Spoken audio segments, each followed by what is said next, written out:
भैया अब्बू के जाने के बाद दुकान जमीन जायदाद सब कुछ आपके हवाले हो गया था और अब तक भी आपके पास ही है। लेकिन 3 साल हो गए मैं चुप हूँ। अब मैं आपसे अपना हिस्सा मांगने के लिए आया हूँ।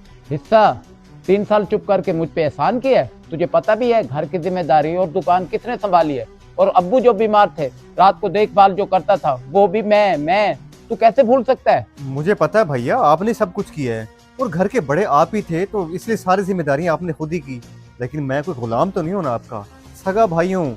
मुझे भी अपना हिस्सा चाहिए। सक्का भाई? अरे तू अगर मेरा सक्का भाई होता ना, मेरे कंधे से कंधा मिलाकर हमेशा मेरा साथ देता। तूने तो हमेशा मौके की तलाश देखी और अपना हिस्सा मांगा। अरे भैया, आप तो मुझे गलत समझ रहे हैं। आपने कभी मुझे अपने साथ रखने की कोशिश ही नहीं की। आप दुकान पे जाते थे, हमेशा अकेले गए हैं। आप मुझे अपने साथ लेके तो चलते, मैं आपकी जरूर मदद करता, आपका साथ देता हमेशा। लेकिन मुझे अपना हिस्सा चाहिए ताकि मैं भी आगे बढ़ सकूं। आप तो मुझे गलत समझ रहे हैं बस। सुन जमशेद, अगर तुझे अपना हिस्सा चाहिए ना, कोर्ट चला जा, वहां से तू अपना हिस्सा ले ले। तू आ गया लालच में, मैं तुझे कुछ नहीं दे सकता।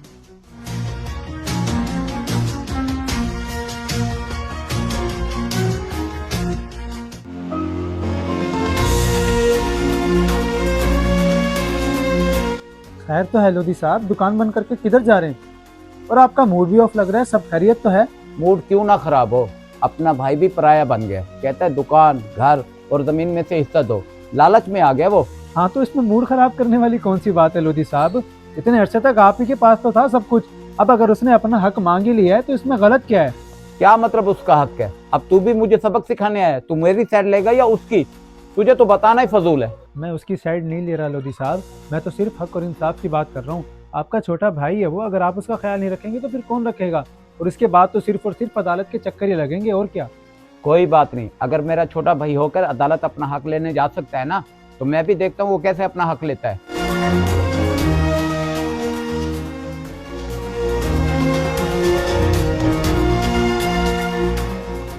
यार अहमद, मैं तेरे पास इसलिए आया हूँ कि मेरे भाई ने सारी जायदाद जमीन दुकान पे कब्जा कर रखा है और मुझे वो अपना हिस्सा चाहिए। अब भाई से बदतमीजी तो नहीं कर सकता मैं। मुझे अदालत जाना पड़े तो अपने हिस्से के लिए जाऊंगा। या तुझसे मदद मांगने के लिए आया हूँ, क्या तू मेरी मदद करेगा? हाँ हाँ मेरे भाई, तू मेरा दोस्त है, तेरी मदद क्यों नहीं करूंगा। लेकिन तुझे मैं पहले ये मशवरा दूंगा, तू जाके अपने भाई से बात कर कि दुकान है घर सब उसके पास है, तेरा हिस्सा तुझे वो क्यों नहीं दे रहा। अगर तू मेरी बात मानता है तो तुझे मैं ये कहूंगा कि तू अभी अदालत ना जा, थोड़ा सब्र कर। कितना सब्र करूं यार, तेरी बात अपनी जगह बिल्कुल ठीक है। लेकिन अगर मैं अदालत ना गया तो मुझे मेरा हिस्सा कभी मिलने वाला नहीं है। बल्कि वो तो मुझे कह रहे थे कि मैंने अपने माँ बाप की खिदमत ही नहीं की, सारी खिदमत उन्होंने की है। और मेरे भाई तू परेशान ना हो, मैं खुद जाके तेरे भाई से बात करता हूँ। मुझे उम्मीद है कि वो मेरी जरूर बात मानेंगे। नहीं अहमद भाई नहीं, आपको जाने की जरूरत नहीं है। मेरे भाई पहले भी बहुत ज्यादा गुस्से हो रहे थे। अगर आप जाएंगे तो बहुत परेशान हो जाएंगे वो, और मैं नहीं चाहता कि मेरे भाई मेरी वजह से परेशान हो। मैं तो इतना चाहता हूँ कि मेरी ज़मीन का मुझे हिस्सा दे दें ताकि मैं कोई कारोबार शुरू कर दूँ। लेकिन मेरे भाई मुझे बहुत गलत समझ रहे हैं।